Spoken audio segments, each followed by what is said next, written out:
come is gonna get you, gonna knock you right in the head. You better get yourself together, pretty soon you're gonna be dead. In this series, we discuss the different aspects of psychedelia, from philosophical, cultural, political, and aesthetic perspectives.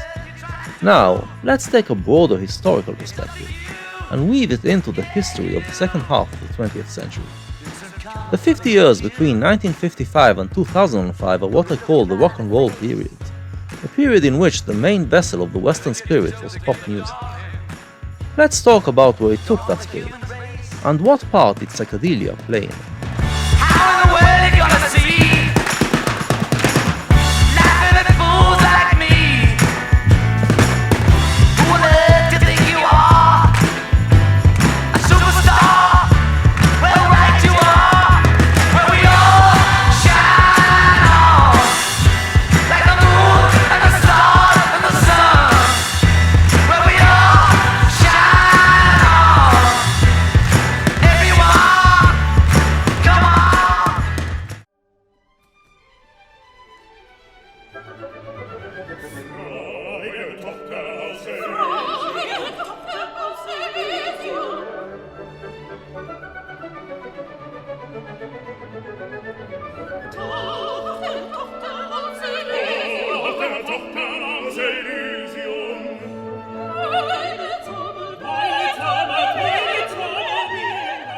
The rock and roll period emerges out of the tail end of the modern era, which I define as the era that begins in the late part of the 18th century and ends around 1965.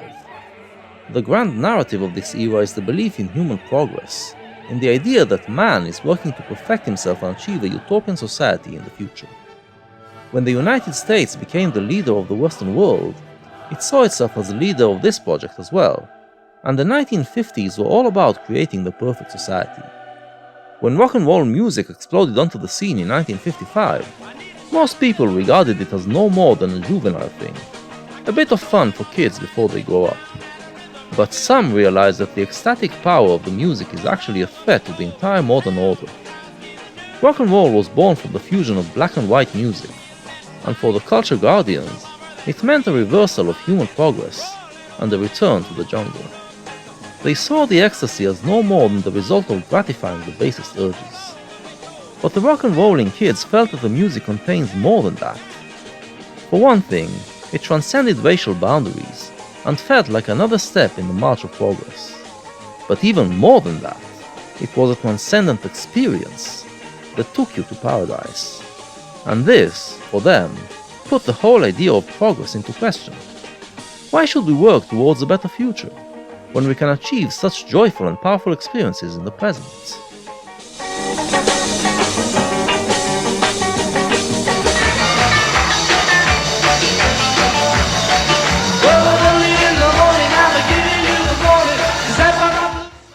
In the succeeding decade, the rock and roll kids developed these intuitions.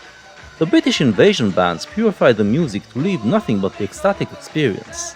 Bob Dylan brought in poetry to make sense of it all, and the producers in the studios explored the possibilities opened up by the introduction of electricity and studio technology.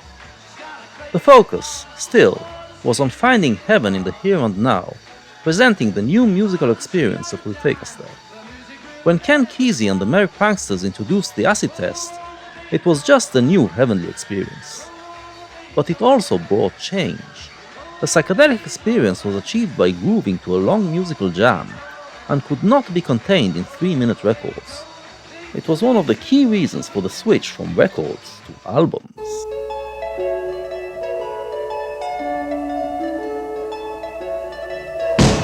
Wouldn't it be nice if we were older, then we wouldn't have to wait? The age of the rock album, most agree, begins in May 16, 1966, with the release of Pet Sounds by the Beach Boys.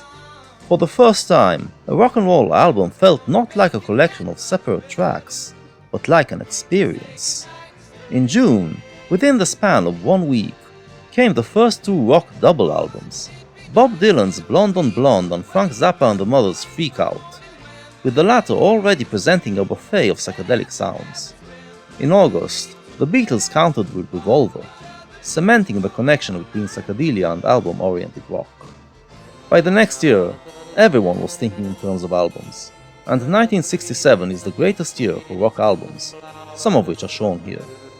From the colorful psychedelic covers to the innovative use of studio technology, from the acid rock improvisations to the virtuoso guitar solos of the new guitar heroes, from the flourishes of surrealistic imagery to the seriousness of realistic poetry, from the heightened sense of drama to the incorporation of high art, the rock albums became a field of exploration and experimentation, often fueled by psychedelic drugs. In the process, rock music started to think of itself as a serious art form, and distinguished itself from the juvenile outbursts of rock and roll.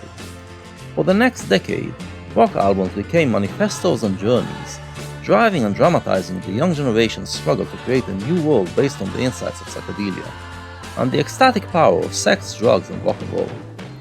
It was no longer about remaining in the old system and having fun in the present. Now, the youth felt like it actually had an alternative to the world they grew into.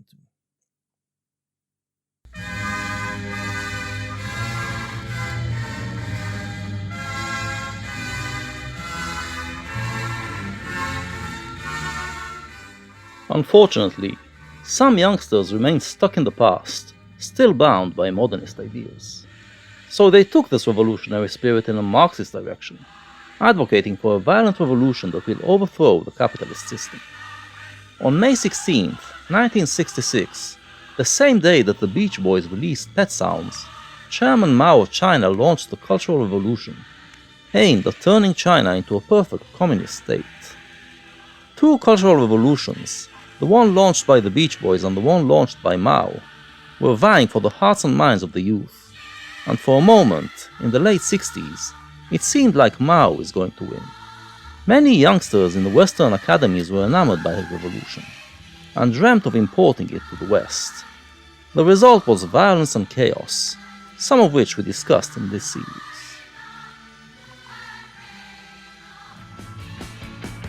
But, at the same time, the spirit of the 60s was affecting the Eastern Bloc as well. The youth in the Soviet Union and Eastern Europe found ways to listen to rock and roll and watch Western cinema, and internalize the spirit. 1966 was the year that the dissident movement began in Russia, and elsewhere.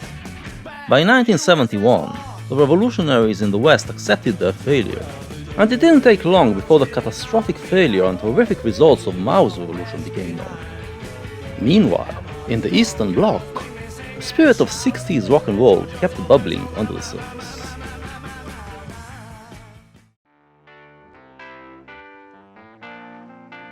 For most Western people, what was called the 60s actually happened in the 70s. These were the years when the hippie values transcended the confines of the counterculture and started to percolate into mainstream culture, reshaping it. Under the influence of the time's music and cinema, the general public started to be liberated of all beliefs and inhibitions, and the culture became more permissive. The mindset that dominated the 50s, that we must dedicate ourselves to create the perfect society, melted away. People started to think about having fun in the here and now. If I were the king of the world, tell you what I'd do. I'd throw away the cars and the bars and the war, make sweet love to you, singing out joy to the world. Oh, boys and girls. First of all, hippie fashion took over. The general public started to dress more casual. Men let their hair grow long, and women dressed more loosely. While in the 60s, hippies looked to most people like hairy animals, now they were simply perceived as a fashion statement. And once the public stopped fearing the hippies, the less rebellious youth could open to the hippie lifestyle and mindset, and adopt parts of it. The sexual revolution, that for the hippies was the road to establishing a world based on love, ended up demolishing the old family values, as youngsters no longer thought of marriage but sought sexual thrills, and explored alternative forms of relationship. Drugs also became more commonplace, perceived not as a way to transcendence, as the hippies saw them, but simply as another type of pleasure to indulge in. Instead of hallucinogens and mind trips, the 70s were saturated with cocaine, the drug that creates the highest artificial thrill, but doesn't take you anywhere. The anti-establishment sentiment also reached its peak in those years, mainly due to the Vietnam War, that started to be objected to not only by the counterculture, but also by many in the general public. Establishment figures started to doubt the necessity of the war, with its escalating number of victims, and the protests against it grew bigger and bigger. In this atmosphere of animosity towards the establishment, some radical leftists believed that here comes the long-awaited revolution, and went out to hasten it by terrorist means, to sow chaos and destruction that would bring down the system and make way for the communist utopia. The Nixon administration reacted harshly, did not make a proper distinction between terrorists and other rebels, and many counterculture figures became hounded by the law, and thus cultural heroes. Nixon, who was probably overreacting out of exaggerated fear for America, did not stop there but started to employ unconstitutional tactics against political rivals and other figures he perceived as dangerous. It brought even greater distrust of the establishment and greater sympathy with the rebels. As a result, with the exception of the terrorists, the counterculture became less extreme and started to think of working within the system to change it. While the radical left went crazier and crazier, the mainstream of the counterculture, which was based on hippie values, moderated. The dreams of imminent revolution may have collapsed, but many still believe that eventually the hippie ideology of peace-love will win and slowly conquer the world. Just as hippie fashion started to spread and more people indulge in sex and drugs, so did rock music start to overtake the listening habits of the public, and became the dominant sound of the era, the voice of the common folk. Through rock, the hippies hoped to instill their values in society and bring change. These records, from the early 70s, promote the values of peace and love, but they feel like they're meant for pleasurable listening, not an immediate call to action.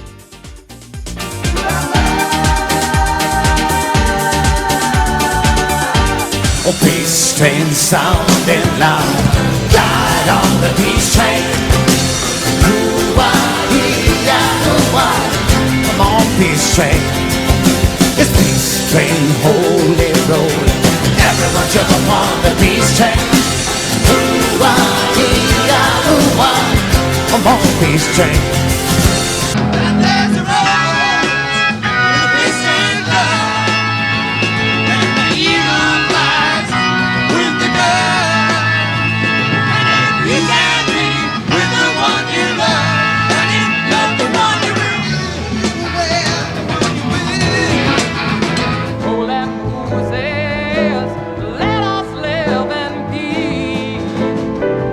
Let us strive to find a way to make all hatred cease. There's a man over there. What's his color? I don't care. He's my brother. Let us live in peace. Oh, he's my brother. Let us live in peace.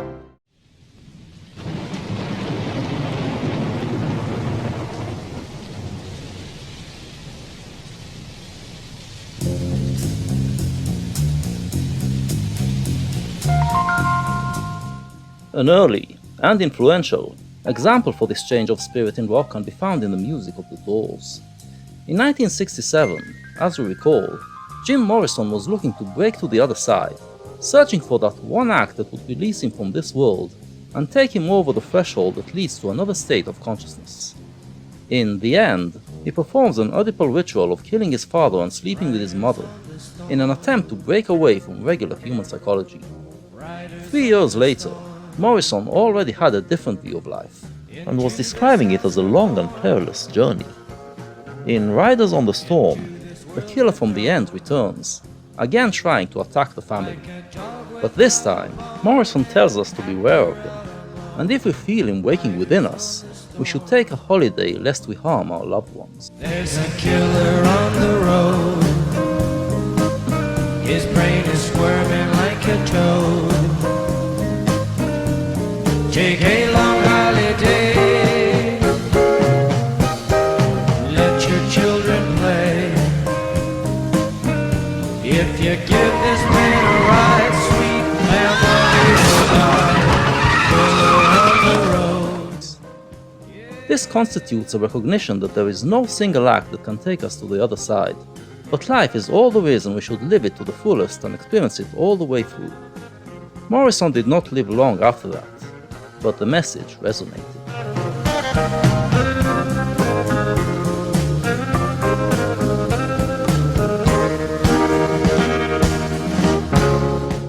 One of the starting points of our story was Jack Kerouac's beatnik novel On the Road, that captured the imagination of a generation and sent it on a quest. But fine literature was a medium that belonged to the modern age, and now had nothing more to offer. Two novels that came out in the early 70s, Hunter S. Thompson's Fear and Loathing in Las Vegas and Robert M. Pirsig's Zen and the Art of Motorcycle Maintenance, contain all the elements we've met in beatnik lore: life on the road, spiritual quests, drug intake, fascination with madness, and more, but are imbued with a feeling of schizophrenic disintegration. The road could no longer be experienced through literature.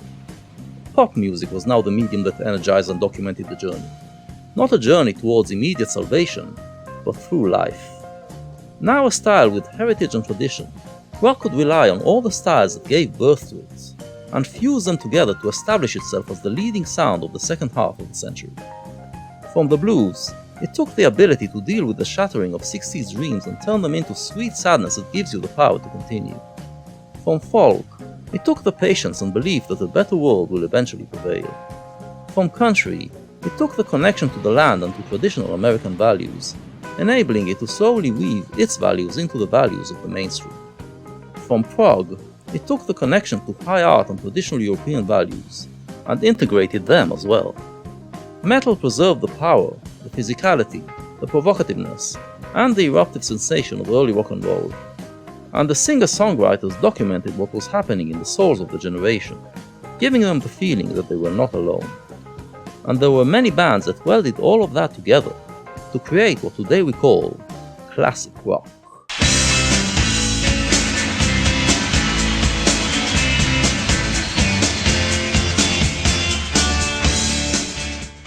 One of the first bands to lay the ground for classic rock came from San Francisco, where it operated alongside the acid rock bands, but shot to fame only after their moment was over.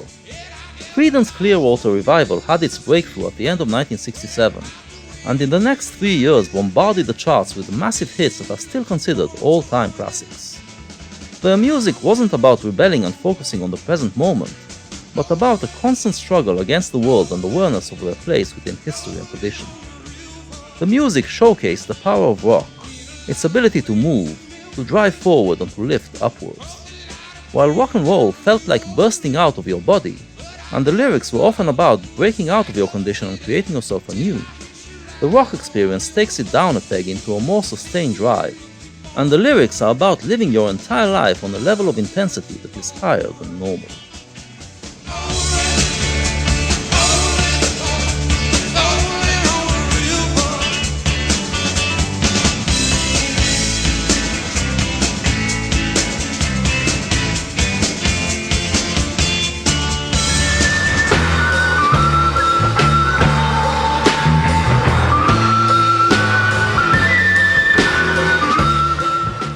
Another important band was that group that backed Bob Dylan when they decided to electrify his sound, and helped him practically establish the rock style. Dylan simply called them the band, and the name stuck. When they became independent following Dylan's temporary retirement, they took all they learned from him, the connection with the different American folk traditions, and documented the generation's journey, its struggle to contend with the world after psychedelia. Take a load off Fanny. Take a load for free. Take a load off Fanny. And you put the load right on me.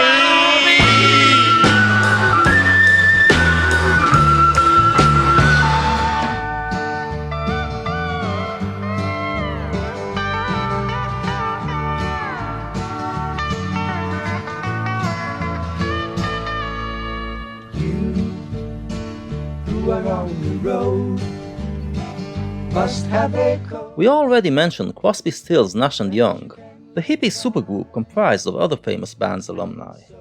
David Crosby came from the Byrds, pioneers of folk rock, country rock, and psychedelia. Stephen Stills from Buffalo Springfield, an early folk rock and rock band. Graham Nash hailed from the Hollies, a Manchester Mercy Beat band that was one of the early rivals of the Beatles. And Neil Young came mainly from country rock. All those influences were brought into the group, which became one of the main conveyors of the consciousness prevailing after psychedelia. In 1970 they released the album Deja Vu, one of the quintessential documents of hippie culture. In this track, we hear them moving away from rock and roll's initial attack on the previous generations and addressing the parents as well as the children, imploring them to take the journey together and try to understand one another. Your parents' well, their children's hell will slowly go by, and feed them on your dreams, the one they picked, the one you know by. Don't you ever ask them why, if they told you you would cry, so just look at them and sigh,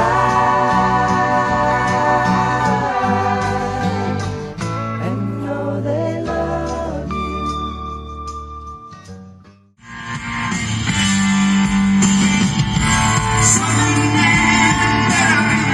Keep your head. Don't forget what your good looks said. Southern change come and last. Now your crossings are burning fast. The four band members collaborated in different ways, as trios, duos, or just going solo. The most successful solo career was Neil Young's. Here he is singing a song attacking the white people of the American South, branding them narrow-minded and racist.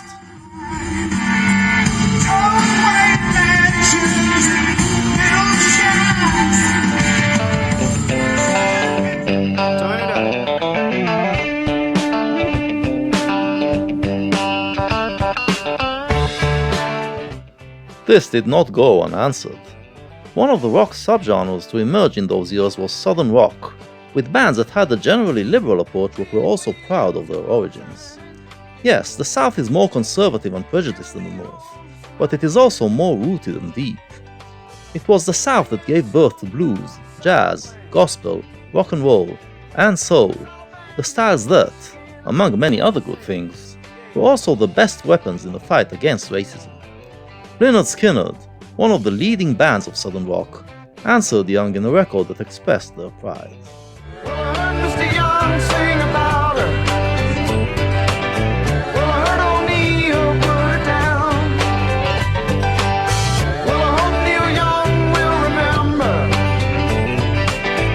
I said that man don't need him around anyhow. Sweet home Alabama, where the skies are blue. Sweet home Alabama, Lord, I'm coming home to you. This is what rock was now about. Many cultures fused together to create the rock and roll Big Bang of the mid-50s, and in the 60s, it became a united nation of youngsters who set out enthusiastically to create a better world. But once they started to form their alternative, they realized that it contained many inner contradictions, which had to be settled. The heart of rock was in the South, but its head was in the North, and it had to find a way to get them wired together. This discussion, as we hear, took place through records and albums.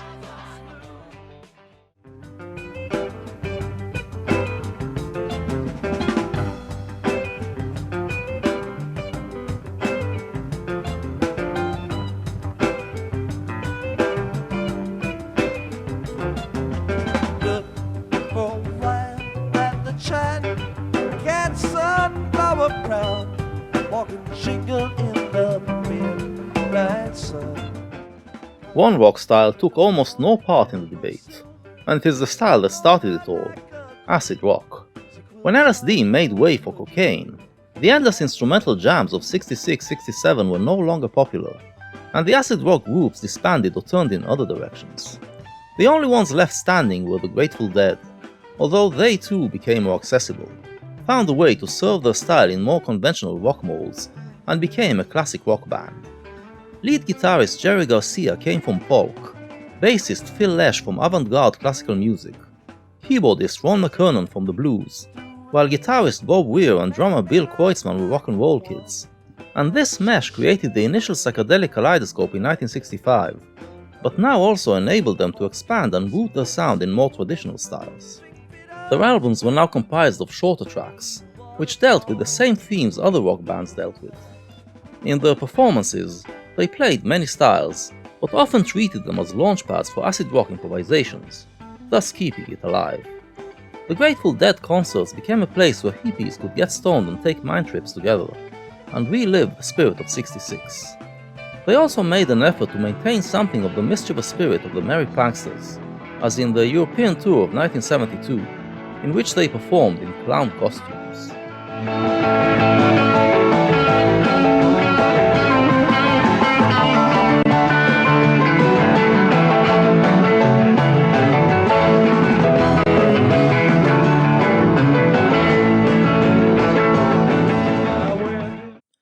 By the mid-70s, psychedelia became a matter of nostalgia, as we can hear in the next record.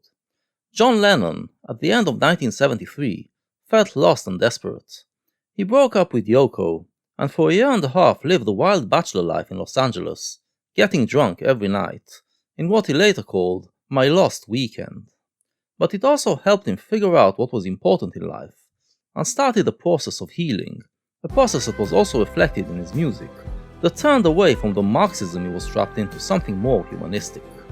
In the beginning of '75 he released this record, describing a dream he had, bringing back something of the old psychedelic sound. Tellingly, it begins with the words, So long ago, was it in a dream? Was it just a dream? I know, yes I know. Seems so very real. Seems so real to me. Lennon wasn't the only one who felt he was healing. 1975 had an optimistic vibe. The war in Vietnam ended, and the counterculture people believed that they were the ones who stopped it. Nixon, the evil emperor, had to resign following the Watergate affair, and they felt that the system, perhaps, could actually be beaten. The new president Gerald Ford aimed to heal America, and his administration stopped persecuting the counterculture people. In turn, many of them de-radicalized and blended in the more moderate line dictated by hippie rock, trying to influence from the inside. The music, cinema and fashion that came from the 60s were now setting the tone, and it looked like the slow revolution was actually taking place. Bob Dylan made an impressive comeback and was riding high once again, and the young and exciting talent named Bruce Springsteen showed that rock also had a future. In the 1976 presidential campaign, most of the rock world stood behind Democratic nominee Jimmy Carter, who came from the deep south but had a more left-wing ideology than any serious nominee that came before. When his campaign ran into financial troubles, the leading southern rock band the Allman Brothers organized rock shows to raise funds to allow him to go on. For a moment, it looked like the hippies were going to win.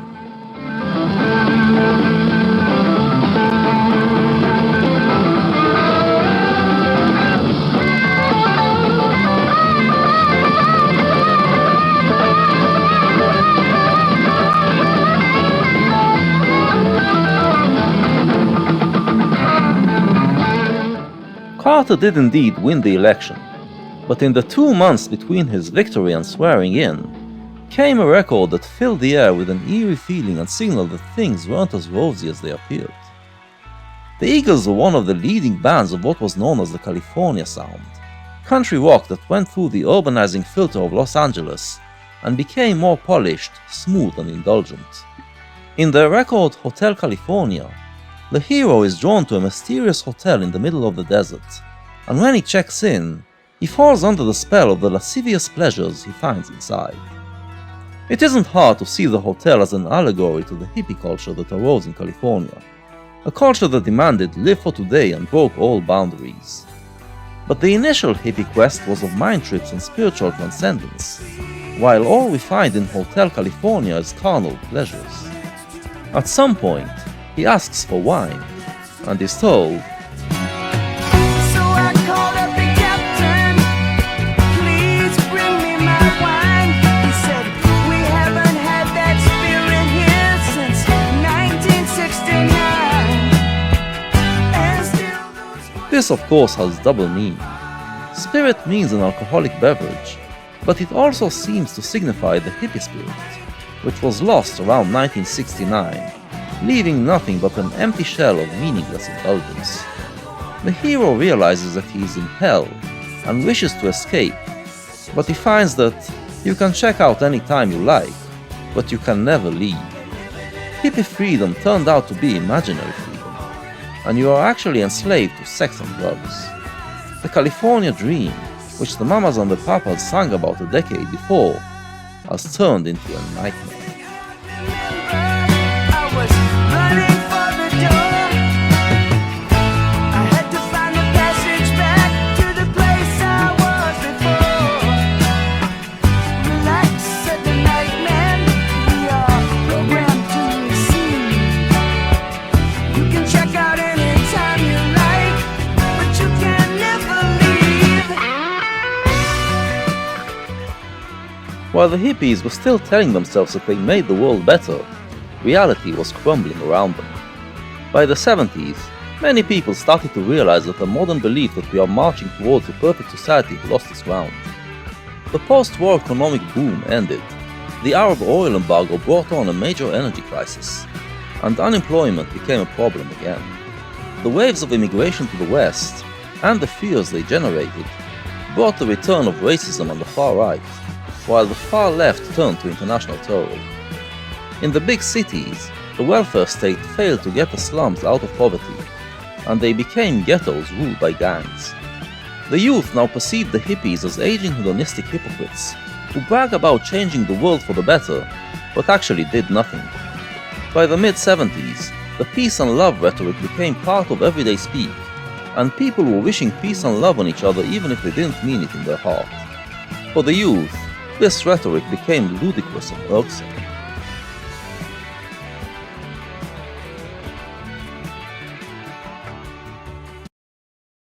Give me shock, cheapy!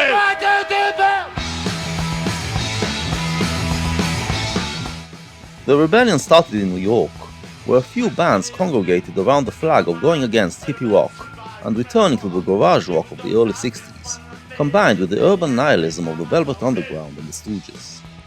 One of these bands was the Ramones, who took garage rock and played it double speed, creating music that had no melody or harmony, just the eruptive power of rock and roll.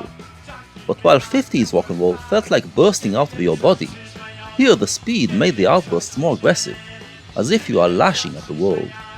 Some of their records took hippie maxims and turned them on their head. Here, for instance, they returned to the beatnik myth about receiving electroshocks to the brain as a way to liberate it from what was instilled in it by society, and achieve illumination. The Ramones also want electroshocks, but not in order to achieve any illuminations. They want it in order to completely empty the brain and thus be stupid and happy. After all the ways to enlightenment failed, after the disillusion from the belief in reason's ability to create a perfect world, all that is left is the joy of destruction and empty-mindedness. Give me shock, cheap my ass! Give me shock, cheap my ass! Give me shock, cheap my ass! Give me shock, cheap my ass! Give me shock, cheap my ass! I'm by the wild side!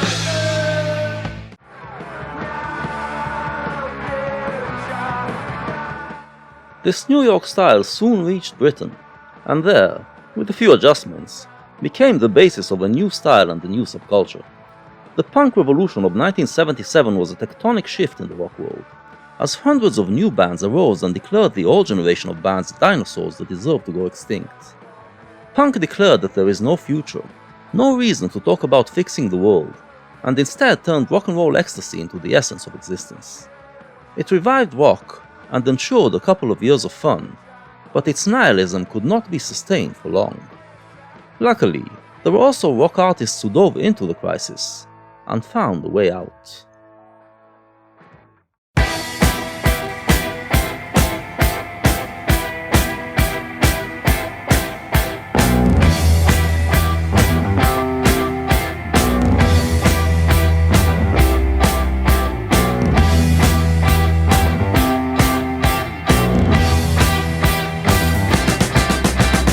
London calling to the faraway towns. Now war is declared and battle come down. The story of how punk overcame nihilism will be told when we do the story of punk. Here, we will just portray the new humanist values that came out of it. Here is The Clash, which became the leading punk band after the Sex Pistols disintegrated, presenting the new spirit. London Calling, released in late '79, is a call to action. If there's no future, it means that we are liberated to have fun in the present, but we must find a way to make this fun sustainable. How do we do that? Pop culture answered by rebelling in the name of human rights against all those who try to take them away from us. Since such people will always be around, it means that we can always rebel, and thus continue to have fun for as long as we have. Quit holding out and draw another breath. London calling, and I don't wanna shout, but while we were talking, I saw you nodding out.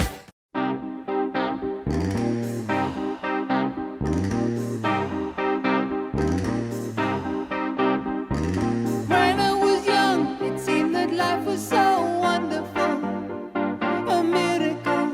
Oh, it was beautiful, magical. And all the Meanwhile, the punk revolution also had an effect on the classic rock bands. With the hippie lifestyle no longer deemed cool, many of the old rockers cleaned themselves up on the drugs and other indulgences, and went back to work.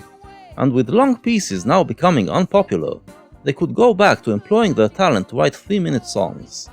In 1977, the sound of classic rock became clean and crisp, and the year saw many classic albums that sold very well. But it also made them wonder if they haven't sold out. There are times when all the world is still. The questions run too deep for such a simple mind. Won't you please, please tell me what we've learned?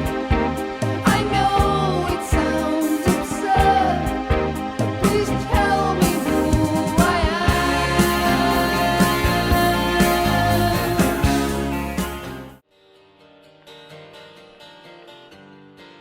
Pretty soon, though, they became involved in the discussion around the new humanism that came out of punk. Pink Floyd's The Wall, which came around the same time The Clash released London Calling, accepted the blame, in the name of classic rock, of leading youth culture to nihilism, and thus also helping the re-emergence of the far right. But it ends with the pledge to, from here on, be dedicated to bringing down the walls of hate. In the same year, Neil Young released a record in which he accepts punk as a direct heir to what he and his contemporaries were doing, and proof that rock and roll will never die, but will continue to provide transcendence and joy and be the voice of humanity fighting against the system. The rock world started to treat punk as a necessary enema that cleaned it from the rot and excessiveness that saturated it in the 70s, and took it back to 3-minute records that expressed the human spirit. This is how rock will perceive itself in the 80s. The king is gone, but he's not forgotten. This is the story of the Johnny Rotten. It's better to burn out than it is to rust. What emerged in the 80s is what I call the ethics of pop culture. They were never explicitly stated, but pretty much directed the discourse in the pop world. These ethics don't aspire to create a perfect society, but regard liberal democracy as the best society and operate within it. They understand that there are groups in the society that are more dominant, and the mainstream culture thus contains biases against the other groups. Pop records give you the ability to say something that mainstream culture represses, and offer new experiences which it doesn't provide. These records move some people who connect to the experience, and these people huddle together in a subculture that rebels against the world, and feel camaraderie and happiness for a while. Eventually, the industry finds a way to turn this experience into another commodity. Mainstream culture swallows up the subculture, the rebellious identity becomes acceptable, and the fun dissipates. But you can always find something else inside you that is repressed. Create a new musical experience from it, find others who feel the same way, and create a new happy identity. Thus, you can keep changing and remain happy. And in that we also make society better, since this process in which it incorporates more and more identities makes it more open, equal and diverse.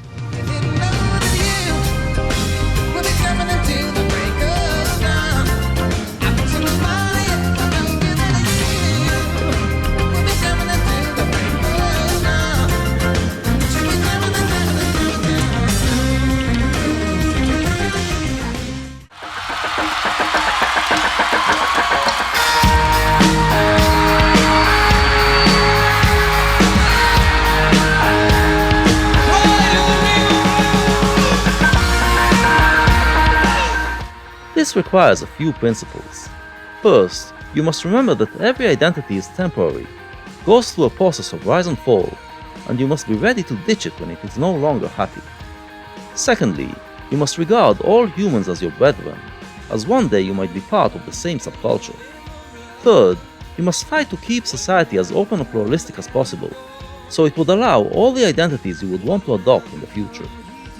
Again, these principles were never explicitly articulated, but they directed the intuitions of pop culture after punk, at least until internet culture took over and changed the rules. Until the late 70s, artists were expected to have one well-defined persona, but from then on, they were expected to periodically change and renew. While in the 60s the youth still aspired to become one perfect nation, from here on it grouped in different subcultures. And while until then they thought of a revolution that would create a perfect future world, from here on the fight was to defend the freedoms and rights of people living in the present. The battle for human rights, all over the world, would become one of rock's main flags in the 80s.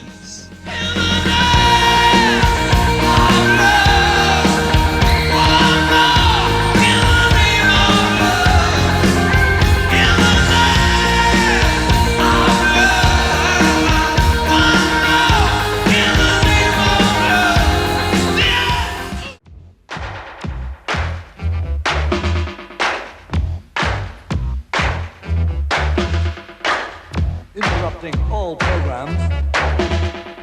This is a radio clash on pirate satellite, orbiting your living room, cashing in the Bill of Rights.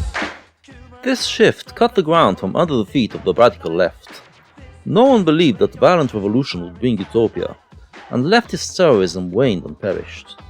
Beyond that, pop consciousness no longer defined people by what they do in their working hours, but by what they do in their leisure hours. And this change further undermined Marxism, since its claims of inequality are based on work-time identities. These mental changes infiltrated the communist bloc and ate at its foundations, and what completely destroyed its legitimacy was its violent reaction to them. While the Western bloc began a process of healing and reunification between mainstream culture and the counterculture, in the Eastern bloc the authorities grew further away from the people.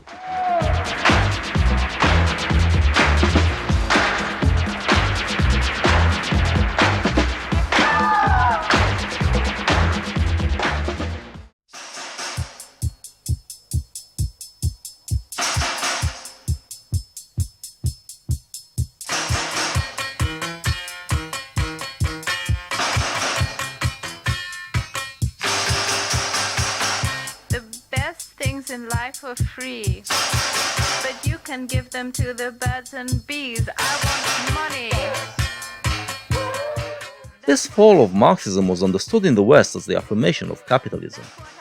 Jimmy Carter, the socialist president, failed to live up to the hopes of his voters, and was perceived as an abject failure by both his rivals and many of his supporters.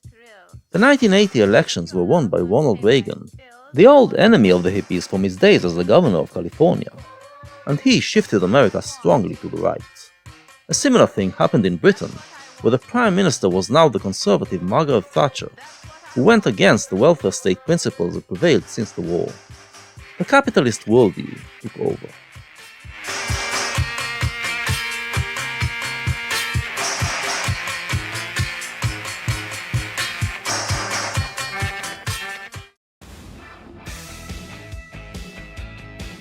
Moreover, the conservatives internalized a lot of 60s rhetoric and presented themselves as a fulfillment of 60s rebellious values. In place of the hippies came the yuppies, youngsters who took 60s lax liberalism into the capitalist world, expressing their anti-establishment spirit through trying to become rich via individual ideas. Thus, a new consensus was formed, a free market consensus that replaced the welfare consensus that dominated since the 50s. But when capitalism was allowed to celebrate its victory, it celebrated not just traits like entrepreneurship, personal liberty, competitiveness, and freedom of choice, but also traits like greed, selfishness, and contempt for the poor and weak. The new consensus included some things that came from the 60s, like the diminishing of racism and sexism, but the loving spirit of the 60s was completely dead. Every day and watching what I eat. They tell me that it's good for me, but I don't even care. I know that it's crazy, I know that it's nowhere. There is no denying that it's hip to be square. How did the 60s heroes fight against this new situation? They were rendered unable to fight. Classic rock was now the dominant style, and its stars were making a fortune, and actually became models of capitalistic success. Most classic rock bands disbanded, and their members tried to make it on their own, according to 80s individualistic values. Even the few remaining progressive rock acts got in on the action, and the year of 1983 saw several of them making hits that did well in the pop charts.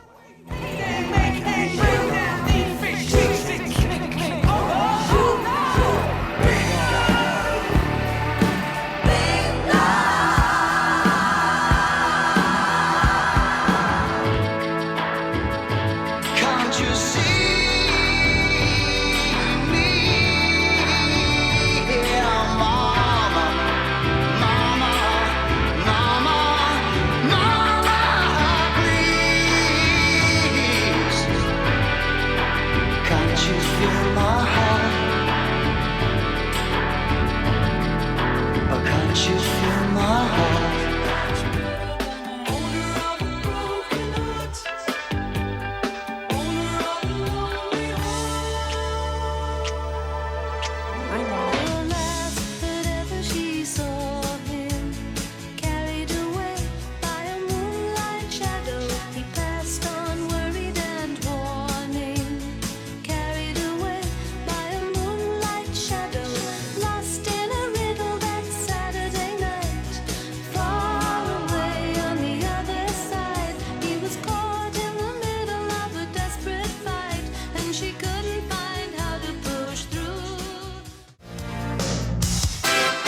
Someone always playing corporation games.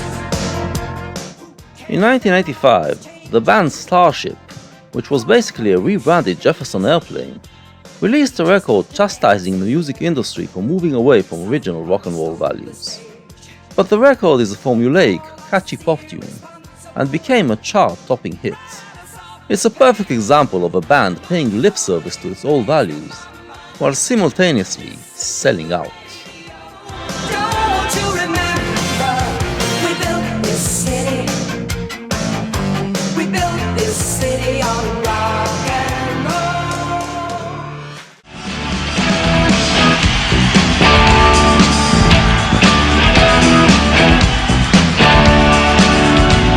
You wanna hang out, you got to take her out. Cocaine. The best example of rock's burgeoning was the drug issue. Reagan's administration led a harsh policy, you might even say criminal, against drugs, believing that they are the root of all evil. and the rock stars mostly played along. They were all trying to clean themselves up, and blamed soft drugs for being the doorway to harder drugs. It makes more sense that what led them to the harder drugs was not the soft drugs, but the drug ideology and culture that they promoted. But blaming the drugs was easier.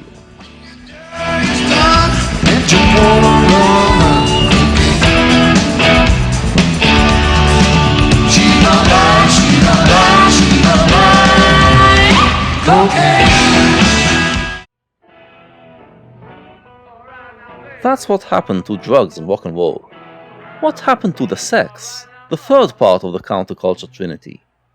The birth of rock and roll coincided with the invention of the birth control pill, and rock and roll became the sound of the sexual revolution. 60s youngsters now demanded to have sex whenever they wanted, but since old gender norms were still prevalent, it wasn't as fun for girls as it was for boys. The traditional view was that sex was a thing that men do for pleasure, while women do it for procreation and for the pleasure of their men, and this was slow to change. So while boys were heroes the more they scored, girls who had too much sex were considered sluts. Part of the mystique of being a rock star was that you could get any woman you wanted, and by the mid-70s, this led the rock world to become an all-out orgy. Rock groups like the Rolling Stones, The Who, The Faces, and Led Zeppelin became notorious for the debauchery taking place during their tours, which involved drunken parties, endless sexual escapades with groupies, and destruction of the hotels they stayed in. It was no longer exciting, but felt like total decadence, and was one of the things that brought the punk backlash. In the 80s, while the young heavy metal groups kept on partying, the classic rock artists were cleaning up the act and toning down the sex part. This, too, went along with the conservative agenda and the family values that it was trying to restore. Then there were the radical feminists, who held puritanical views on sex and tried to muzzle female sexuality yet again. Women's liberation was now portrayed as their freedom to achieve capitalist success, and the female pop stars played along.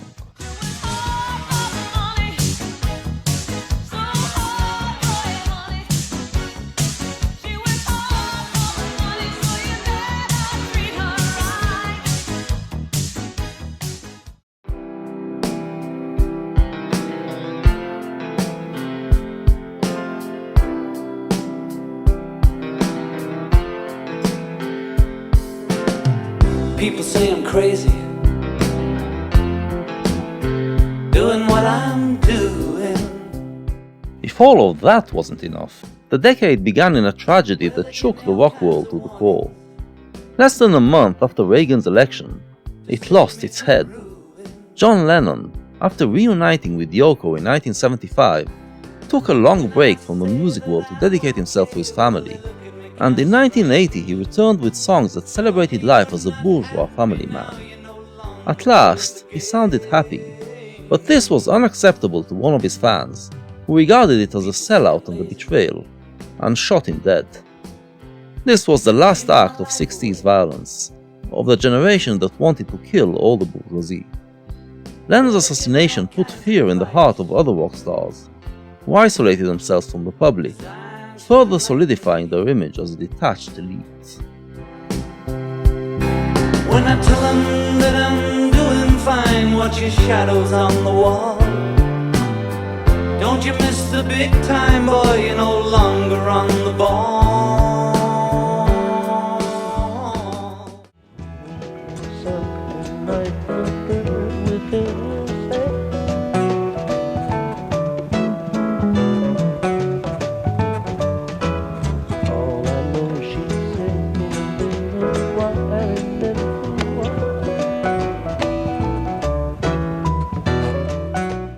Classic rock, then, found itself being part of the dominant, mainstream culture, with its values no longer presenting an alternative. The only exception were the Grateful Dead concerts, which were a closed world, a microcosm that kept the 60s flame burning. These were the years when their fan base, which called itself the Deadheads, grew ever larger, as people of all ages found their concerts to be a place to escape the cynicism and materialism around them. The Grateful Dead drew from the entire history of American music, from blues, jazz, country, gospel, folk, soul, and rock, and like master alchemists, fused it all in a cauldron of acid to create an experience that engulfed the crowd in a loving embrace. The band had two drummers, who dictated strange rhythms, within which the guitars and keyboards would improvise and create music that could be heard only inside that world. Over the years, the shared consciousness that typified them only grew deeper, and their acid rock became ever more intricate and sublime, sounding like the lilting, exultant song of the cosmos. The Grateful Dead became a myth, a way of life, and their live shows became a legend.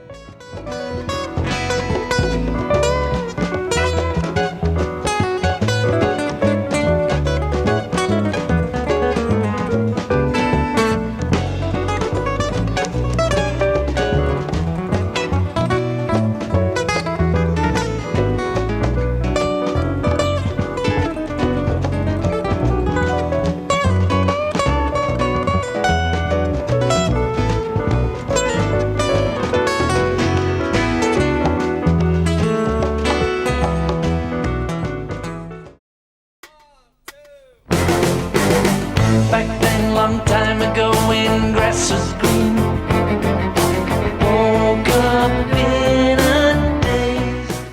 But outside this microcosm, no trace was left of the psychedelic age. The few remaining hippies that were not domesticated adopted a way of life of constant movement, living in caravans and traveling together from place to place, but no one cared about them. Classic rock artists made no psychedelic records, and new wave bands never cared for that style to begin with.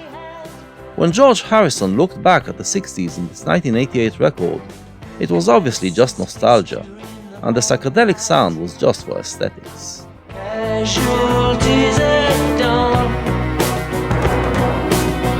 and we did it all.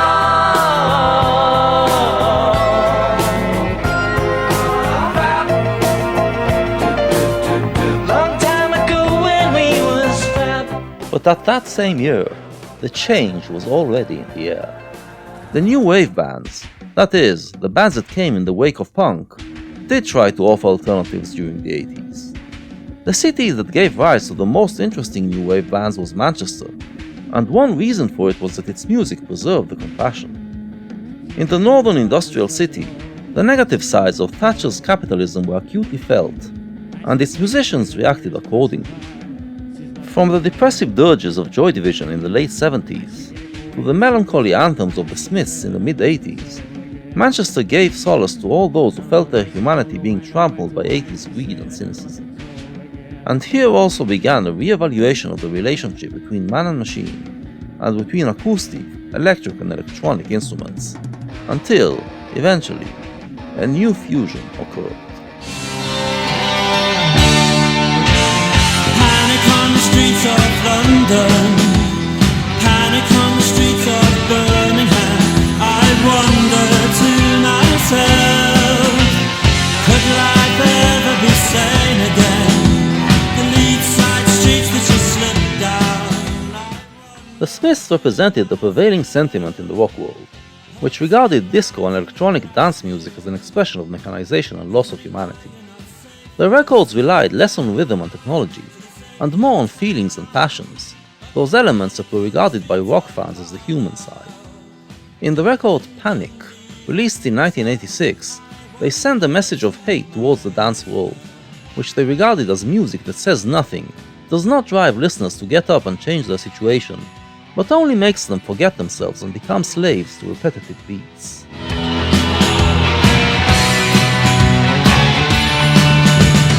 Burn down the disco, hang the blessed DJ, because the music that they constantly play, it says nothing to me about my life.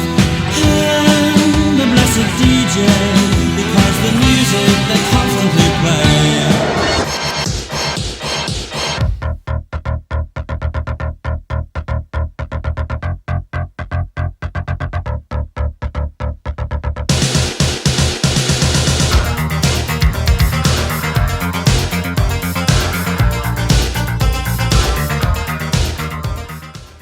But other Manchester bands sang different tunes. New Order, the band that emerged from the ruins of Joy Division after the suicide of lead singer Ian Curtis, kept a dark and desperate mood, but connected it to electronic beats. Joy Division used synthesizers to express the alienation and inhumanity of the industrial world. New Order found in them a way to express a new kind of humanism. In their records, it is rather the human voice that sounds devoid of feeling, while the electronic beats send thrills down your spine and bring your body back to life. And it's what nobody knows. Where every day my confusion grows.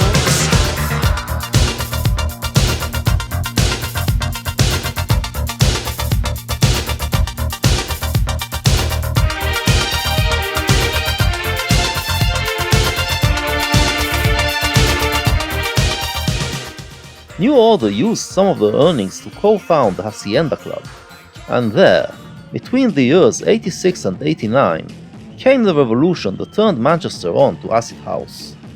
In the previous episode, we saw how Psychedelia kept on living in underground caverns until acid house brought it back to the light. No place was hit harder than Manchester. The ecstatic elation of the music was the antithesis to the gloomy new wave that ruled the city until then, and the youth was overtaken. So were the musicians. Happy Mondays, that began as a new wave band, changed direction under their frequent visits to the Hacienda, and started to draw from rave culture. Sean Ryder, the lead singer and main songwriter, had a subversive attitude towards rock, and deconstructed it with a combination of funk, hip-hop and acid house, forming a new style. But the main figure in the band was Bez, who did almost nothing except dance on stage in the jumpy freestyle of the ravers. This was unfathomable in rock logic, which demanded that every member in the band must either sing or play, but for the rave kids it symbolized the revolution, the infiltration of electronic dance into the rock world. The Happy Mondays were wild and anarchic, reminiscent of the rock and roll bands who became famous for being bad boys, from the Rolling Stones to the Sex Pistols. But their anarchy was expressed by the transformation of rock and roll into rave. With that, they turned the rave rock of Manchester into the new sound of youth rebellion.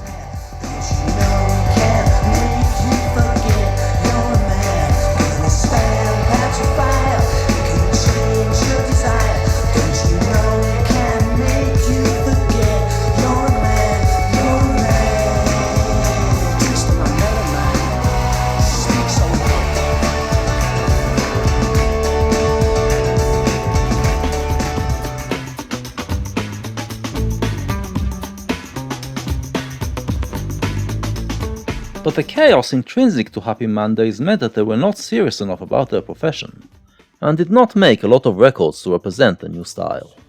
The band that took the lead in the musical sense were the Stone Roses, who showed everyone how the merger of rave and rock can be done. Employing all the tricks developed by the psychedelic bands to create new sounds, and adding to them the innovations of acid house, they came up with a string of fine records that distilled the sound of Manchester.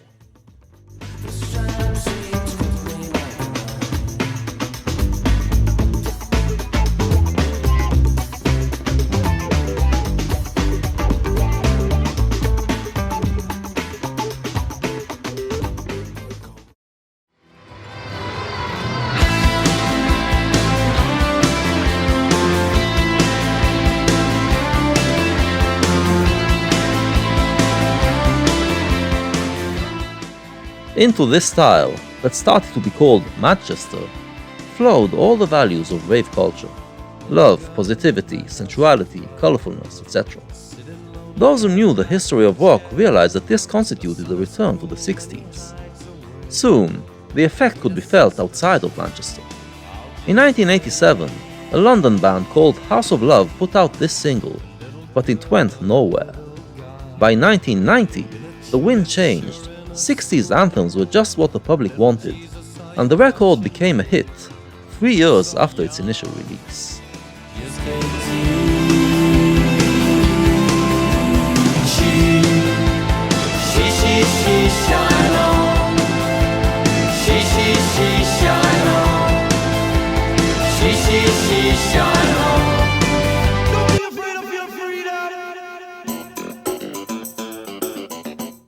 And here are the Soup Dragons, updating the 60s freedom anthem of the Rolling Stones to the new sound. I'm free to do what I want any old time.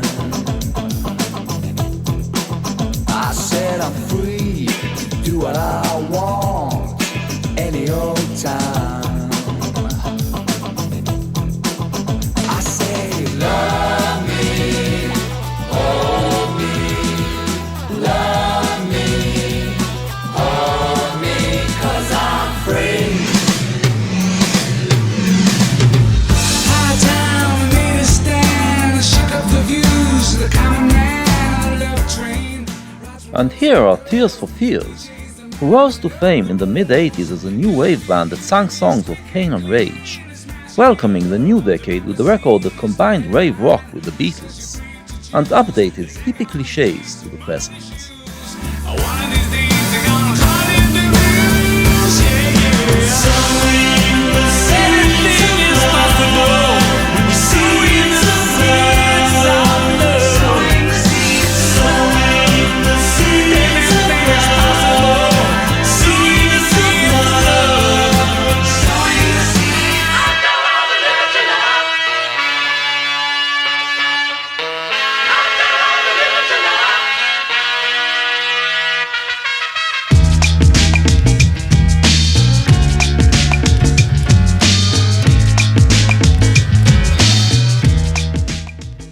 But the band that achieved the best synthesis between rave and rock was Primal Scream, with its 1991 album, Screamadelica, an album that combined psychedelia, soul, funk, dub, rave, ambient, and practically all the streams that came out of the fountain of psychedelia to record the manifesto of the new spirits.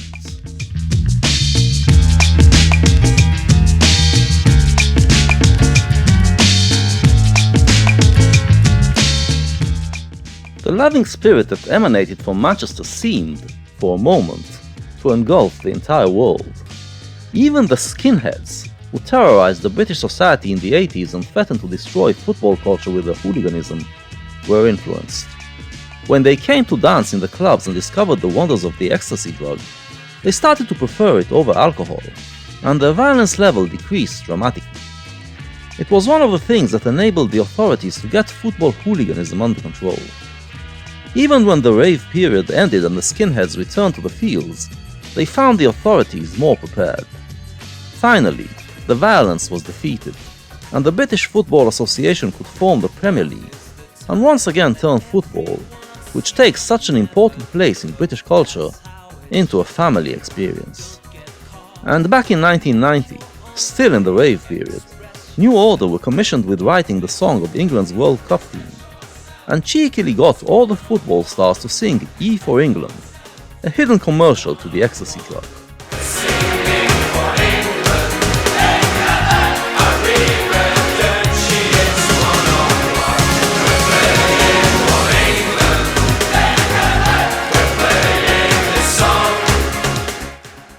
What did it do for the team?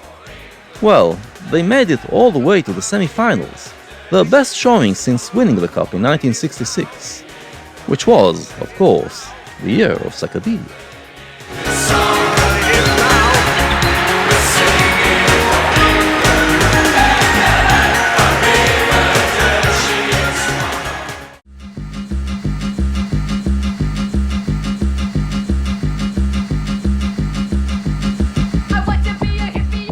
The attitude of Manchester was called baggy, named after the loose clothes worn by its members. It was a lax, positive and tolerant view towards life, which did away with the remnants of Victorian prudishness that the Conservatives tried to bring back in the 80s. The 60s went too far, and were ultimately rejected by society, leading to the Conservative backlash. But 60s values eventually returned in a more moderate form, which took over the Western world and made it more lenient.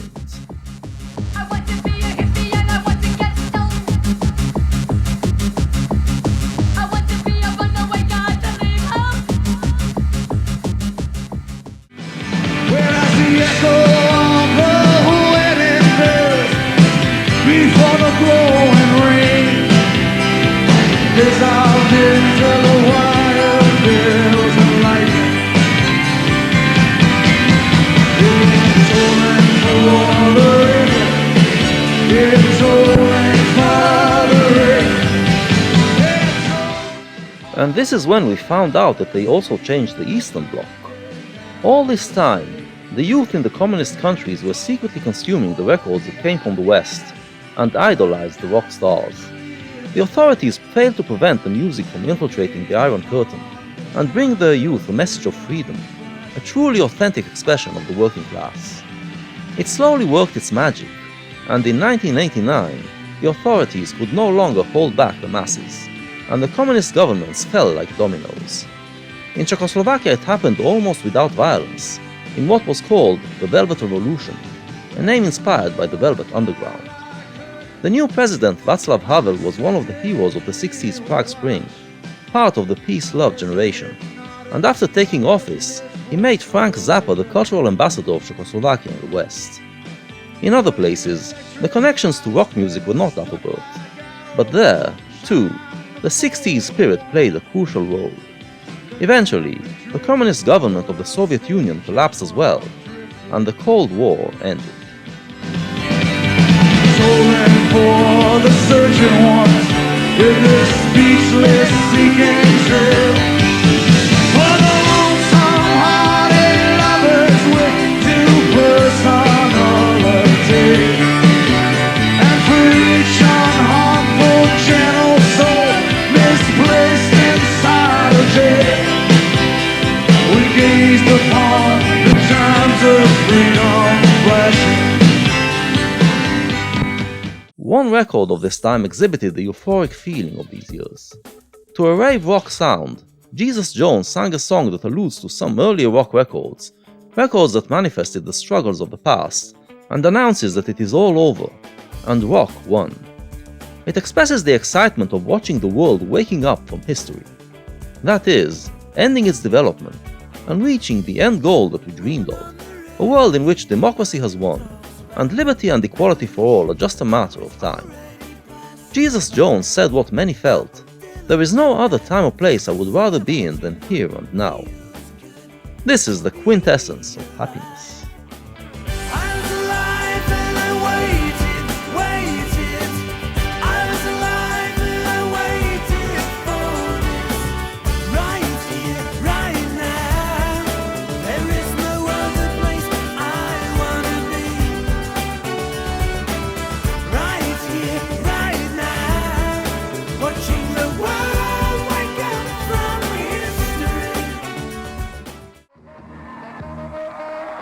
And the euphoria continued throughout the 90s, as the two formerly hostile superpowers were now headed by two presidents who grew up in the 60s, and were known for their love of rock and roll: Bill Clinton in the US and Boris Yeltsin in Russia.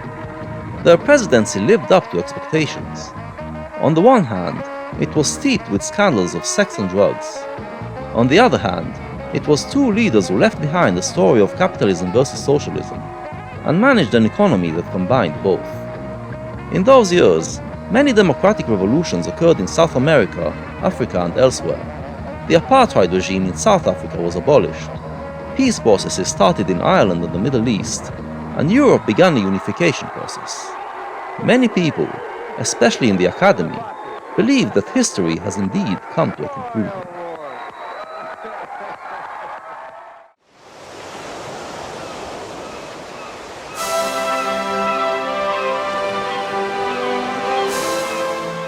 The social battles that started in the 60s were also finding resolution.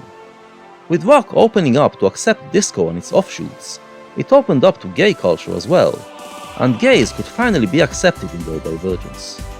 In 1993, the clever pop duo the Pet Shop Boys released the cover of Go West, the 70s disco anthem that expressed the wish of East Coast gays to find freedom like those in the West, that is, in San Francisco, the liberal city. The video clip merges campy aesthetics with Russian imagery, equating the gay march to Western freedom to the Eastern European march, and it feels like these dreams have finally come true.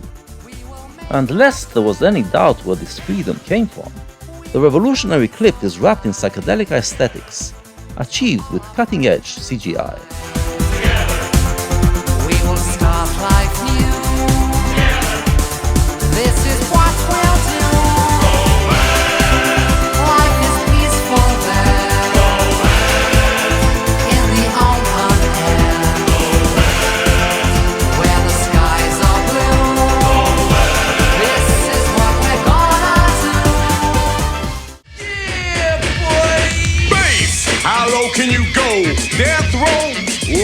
know once again back is the incredible rhyme animal, the uncannibal thief, public enemy #1. In black music, the end of the 80s marked the moment when militant hip-hop broke big, kicking aside the vanilla black pop of that decade. Reagan's America celebrated the fact that blacks could now become rich like everyone else, but this concealed the reality of the harsh conditions in the black ghettos. Black pop helped maintain this facade, but no longer. The brilliant political hip-hop of Public Enemy, the gangster rap that came from the ghettos, the uncompromising cinema of Spike Lee, and the aggressive politics of groups like the Nation of Islam threw black rage in America's face, the black rage that was building up since the fall of the 60s dream. Things came to a head in the 1991 riots, which paralyzed American cities for a couple of days and even came to bloodshed. But during Clinton's presidency, things started to gradually improve, and hip-hop became a platform for which blacks and whites started to converse and air out their differences. We got to get them straight. Come on now, they're gonna have to wait till we get it right. Radio stations are questioning their blackness. They call us a black, but we'll see if they'll play this. Bring the noise. In episode 13, we saw how the independent counterculture cinema of the late 60s revolutionized Hollywood in the 70s, and how the film industry regained control in the 80s and turned this new cinema into a cash cow.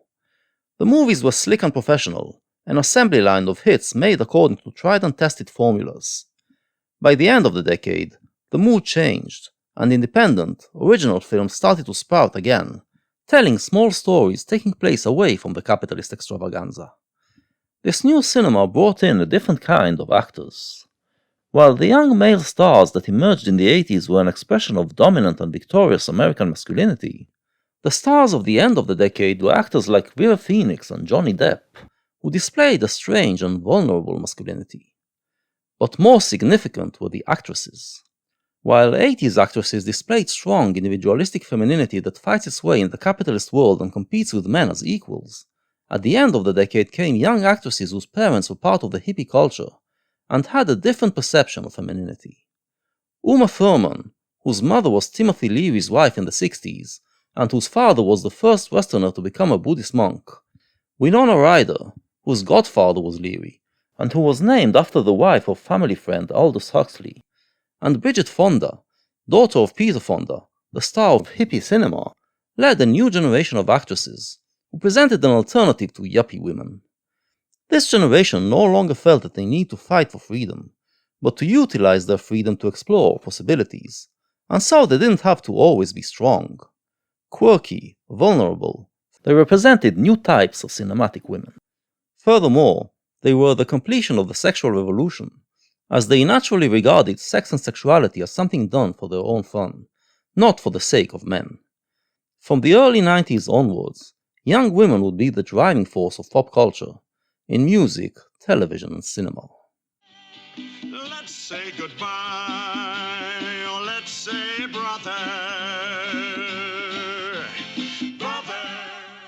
It took 3 decades, but the prejudices and walls that the 60s generation fought against finally came crumbling down. 1966, the year of Psychedelia, was also the year that saw the first airing of the TV show Star Trek, which told a science fiction story about a human crew exploring space in the starship Enterprise. The headquarters, which included a Russian, a Japanese, and a black woman working together under the command of a white American captain, seemed so imaginary in the 60s that it had to be placed in the 23rd century. By the 90s, it became possible.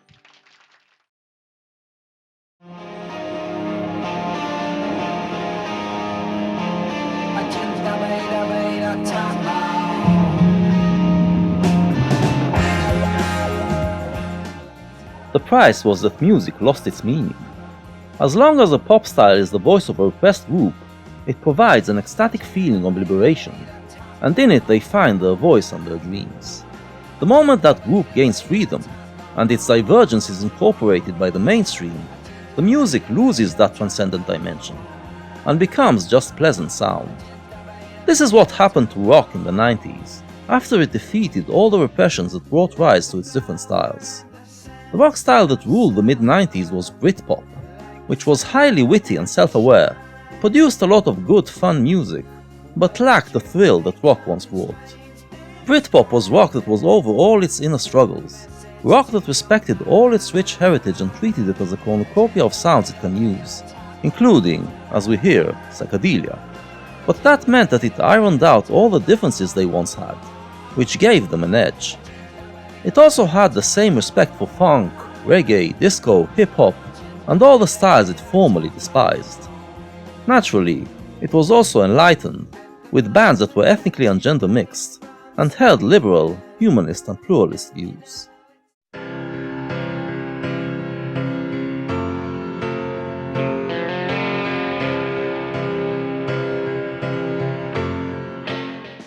By 1991, the Manchester moment ended, and the euphoria dissipated. Ecstasy no longer provided the same thrill after years of abuse, and many turned to cocaine to relive it.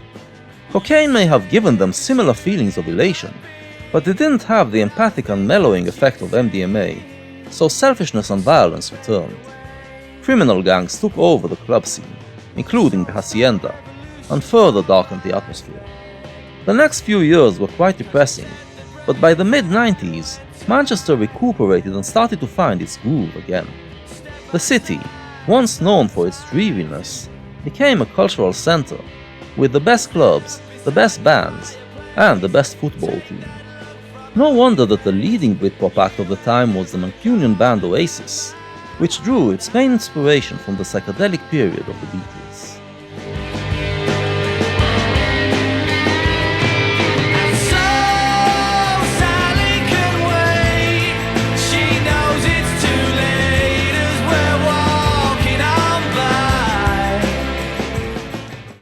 In the 60s and 70s, sex and drugs were an ideology, and people believed that they should do them as much as possible. The restrictive 80s were a reaction to that. By the 90s, everyone was aware of the dangers, and the restrictions could be eased. The liberal air that came from Britpop pervaded British culture, and the old Tory conservatism was no longer in vogue. In the 1997 elections, it was obvious that things have changed, and the BBC dubbed them the E-elections. The Labour was back in power, and the UK joined the US with more lenient policies on sex and drugs, and more openness to human diversity.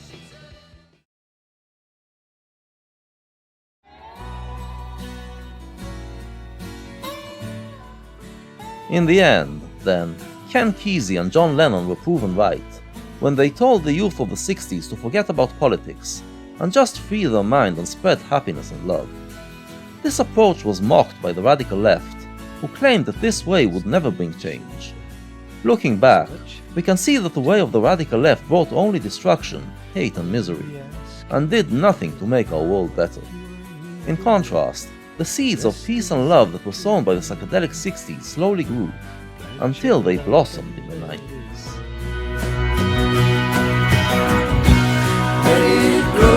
Let it grow.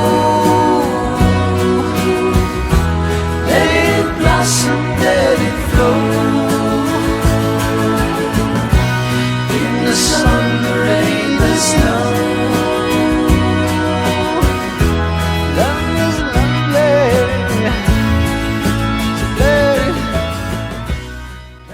Make no mistake, the peace-love movement won, and peacefully resolved the conflicts that troubled the West in the second half of the 20th century. Of course, it didn't last long. It never does. New conflicts arose, and old hateful ideologies found ways to return in a new guise. Which is why a lot of people are cynical, and many of you listening might be shaking your heads in disagreement. This stems from two ways to look at reality, which are simply baseless. One is the belief in some sort of idyllic past, which liberals have supposedly destroyed. The other is the belief that our goal should be a perfect society in the future, and the movement that doesn't bring it has failed. Both make the mistake of assuming that humans can be content in some sort of stable state. The human spirit is never content, and finds happiness only when acting to change its situation. The question is, will it lead to war and death, or will culture intervene and turn these feelings into great art which elevates our lives, solidify those impulses into new cultural forms, resolve the conflicts in a peaceful way, and achieve a new balance. From the 50s to the 90s, the latter happened, and this is why the rock and roll period was a success story. Now that the 90s balance has collapsed into new conflicts, this is the lesson that we must take